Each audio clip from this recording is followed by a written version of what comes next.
अगर बीमारी ठीक नहीं हो रही है तो दो ही कारण हो सकता है, या तो डॉक्टर गड़बड़ या तो दवा गड़बड़ है। तीसरा कोई कारण तो नहीं हो सकता ना। अगर बीमारी ठीक नहीं हो रही है तो डॉक्टर गड़बड़ है या दवाई गड़बड़ है। अच्छा, डॉक्टर अच्छा बुरा नहीं होता, दवाई अच्छी बुरी होती है, क्योंकि डॉक्टर शरीर में नहीं जाता, शरीर में तो जाती है दवाई, इंजेक्शन, वैक्सीन। तो वैसे ही सामाजिक जो समस्याएं हैं उसका इलाज केवल और केवल अच्छे नियम कानून से हो सकता है।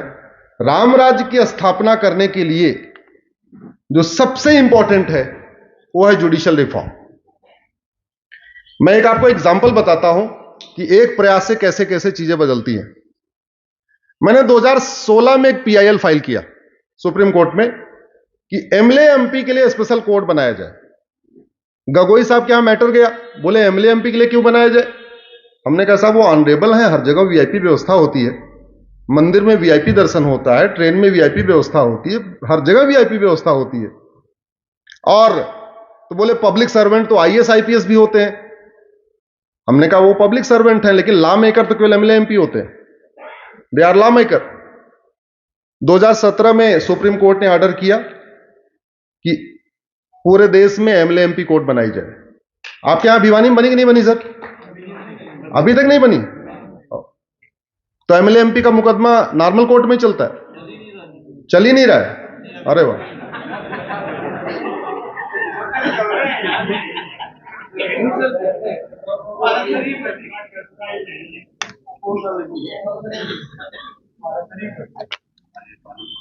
अच्छा हुआ एक जानकारी ये भी हुई है, अगले डेट में हम बताएंगे क्या हो रहा है इधर। 2017 में सुप्रीम कोर्ट ने ऑर्डर किया, 2018 में 1 साल लग गया मुकदमा ट्रांसफर होने में। 2018 के बाद मुकदमा चलना शुरू हुआ, 2023 दिसंबर तक 350 सांसदों और विधायकों को सजा हो चुकी है।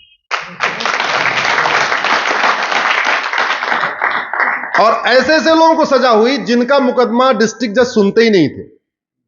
अतीक अहमद का जब मैटर आता था तो 6 महीने लंबी डेट देते थे।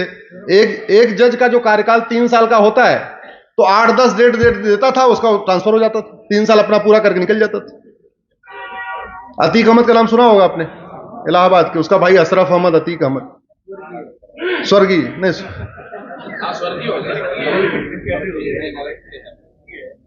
एमएलए एमपी कोर्ट बनी, अतीक अहमद अशरफ अहमद को सजा हुई। एमएलए एमपी कोर्ट बनी, अफजाल अंसारी और मुख्तार अंसारी और उसके बेटे अब्दुल्ला अंसारी को सजा हुई। एमएलए एमपी कोर्ट बनी, आजम खां उसके बेटे अब्दुल्ला आजम को सजा हुई। ये कुछ प्रोमिनेंट नाम मैं आपको बता रहा हूं जो आपको मीडिया में दिखते रहते होंगे। 350 सांसदों को अब तक सजा हुई। सबसे इंटरेस्टिंग केस तो आपके हरियाणा के एक प्रसिद्ध नेता हैं, उनका नाम है रणदीप सिंह सुरजेवाला। सन 2000 में कुछ इधर उधर करके आए होंगे बनारस में, उनके खिलाफ मुकदमा लिखा गया था और वो ठंडे बस्ते में पड़ा हुआ था। 2022 तक वो ठंडे बस्ते में था। 2022 में उनको राज्यसभा भेज दिया गया। जैसे राज्यसभा भेजा गया उनका मुकदमा एमएलए एमपी कोर्ट में चला गया। अब हर हफ्ते डेट लगती है, 2 डेट पे नहीं गए, कोर्ट ने नॉन अवेलेबल वारंट इश्यू कर दिया। भागे भागे हाई कोर्ट गए, हाई कोर्ट ने बोला भाई ये तो सुप्रीम कोर्ट का ऑर्डर है कि आपका मुकदमा 1 साल के अंदर डिसाइड करना। सुप्रीम कोर्ट आए, सुप्रीम कोर्ट ने बोला हमारा ही तो आदेश है। तो 2 भूतपूर्व कानून मंत्री, एक कानून मंत्री एक गृह मंत्री उनके लिए खड़े हुए सुप्रीम कोर्ट में, भूतपूर्व।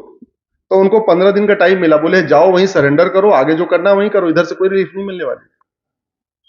उस एमएलए एमपी कोर्ट का नतीजा यह हुआ, 2019 में इलेक्शन के पहले मेरे पास 2 लोगों का फोन आया, बोले साहब धन्यवाद मुझे टिकट मिल गया। तो हमने कहा मुझे क्यों धन्यवाद दे रहे हो? बोले आप ही के कारण मिला है। तो हमने कहा क्या हुआ? वो बोले जिनको पार्टी ने टिकट दिया वो कह रहे हैं हम चुनाव नहीं लड़ेंगे। क्यों? बोले हम चुनाव नहीं लड़ेंगे। बोले क्यों? बोले जब टिकट पक्का हो गया, टिकट अनाउंस हो गया, तो अपने वकील से उन्होंने बात किया कि भाई देखो मेरा टिकट हो गया, मेरी फॉर्मेलिटी पूरी कर लो। वकील साहब ने बताया साहब आपके खिलाफ तो 42 मुकदमे हैं और 2018 से एमएलए एमपी कोर्ट फंक्शनल हो चुकी है और मुकदमे ट्रायल पे फंस जा रहे हैं। अब ऐसे आप बाहर रहोगे, आपका मुकदमा 30 साल चलेगा और आप एमएलए एमपी बन जाओगे तो 1 साल में आपका फैसला हो जाएगा। पता चला ऐसे तो आप आराम से, आपके मुकदमा खत्म होने से पहले आप ही खत्म हो जाओगे। और इधर चूंकि माहौल अच्छा था, 2019 का माहौल बढ़िया चल रहा था, जैसे आज का वाला माहौल चल रहा है। बोले साहब माहौल अच्छा है, आप जीत जाओगे पक्का, और जीतते ही 1 साल के अंदर आपको सजा हो जाएगी, मैं बता रहा हूं। इसलिए बेटर ये होगा, उन्होंने पार्टी को बोला ऐसा साहब हम टिकट नहीं लड़ेंगे, हम सेवा करेंगे, जन सेवा करेंगे, अब हम चुनाव नहीं लड़ेंगे। नहीं, नाम नहीं बताऊंगा। 2 लोगों ने टिकट वापस किया। और कभी आप ध्यान से देखना, 2019 के बाद माफिया भी एंट्री नहीं कर रहे हैं। जिनके पहले वाले चल रहे हैं, इधर उधर चल रहे हैं, वो तो अपना कैसे भी करके लड़ रहे हैं। नई एंट्री नहीं हो रही है, माफियाओं की एंट्री नहीं हो रही है 2019 के बाद से, क्योंकि माफियाओं में खौफ हो गया। बोले अरे मुख्तार अंसारी भी गया, अफजाल अंसारी भी गया, आजम खां भी गया, अब्दुल्ला आजम भी गया, अतीक अहमद भी गया, अशरफ अहमद भी गया, 3-4 बिहार वाले भी गए। अरे बाकी तो छोड़ दो, वो तो बच गए। राहुल गांधी ने तो सजा हो गई थी कि नहीं? गुजरात वाली कोर्ट ने तो कर ही दिया, ऊपर वाले ने स्टे कर दिया, अलग बात है, लेकिन 1 साल के अंदर उनका भी मामला निपटा। तो आप जरा सोचिए, अभी केवल जस्टिस विद इन ईयर हुआ है किसके लिए? केवल एमएलए एमपी के लिए। तो इतना खौफ आ गया, यार एक काम करो, जन सेवा करो, लेकिन चुनाव मत लड़ो, बाहर से जनता की सेवा करो, ठीक है? अगर पूरे देश में जस्टिस विद इन ईयर हो जाए, सबके मुकदमों का फैसला 1 साल में होना शुरू हो जाए, तो क्या होगा?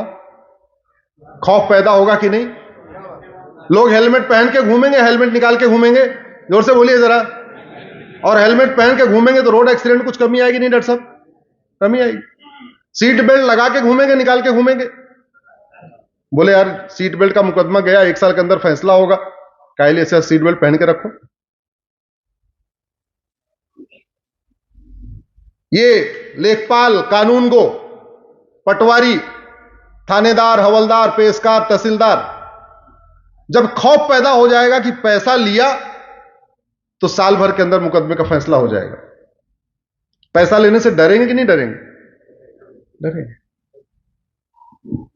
हमारे साथ क्या हुआ, हम लोगों ने, खासतौर पे हमारे नौकरशाहों ने, जो सरकार को चलाते हैं, एक्चुअल सरकार तो आईएएस चलाते हैं, मंत्रियों को इतनी समझ नहीं है डिपार्टमेंट कैसे चलाना है।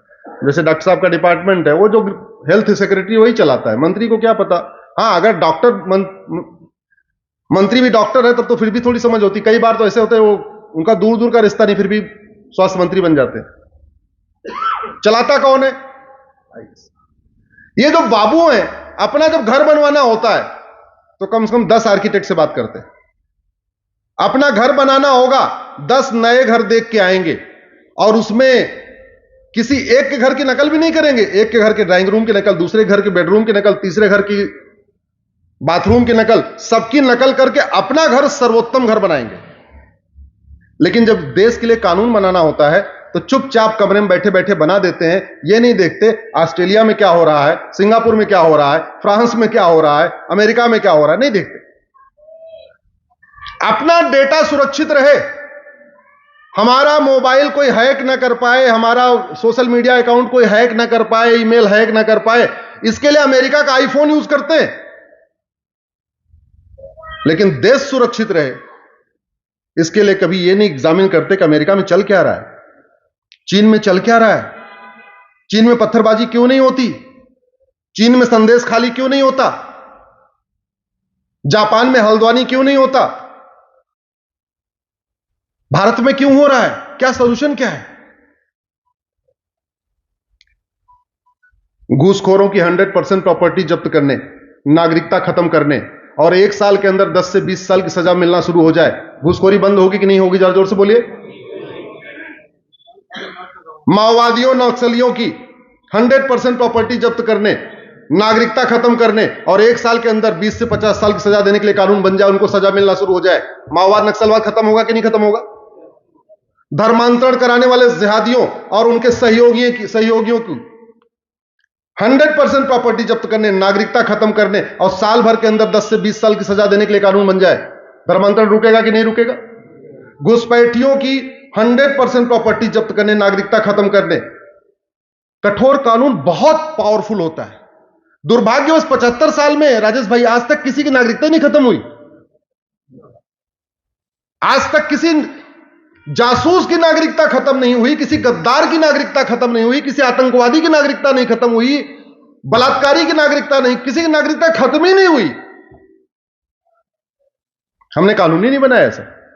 जो 1955 में नेहरू जी बना के गए वो भी महा घटिया है। घुसपैठियों को नागरिकता मिलती है, नागरिकता जाती नहीं किसी की। तो इसलिए मेरा यह मानना है कि जस्टिस विद इन ईयर, अगर 1 साल के अंदर न्याय शुरू हो जाए तो अधर्म का नाश होना, और अधर्म का नाश होगा तो रामराज्य आएगा।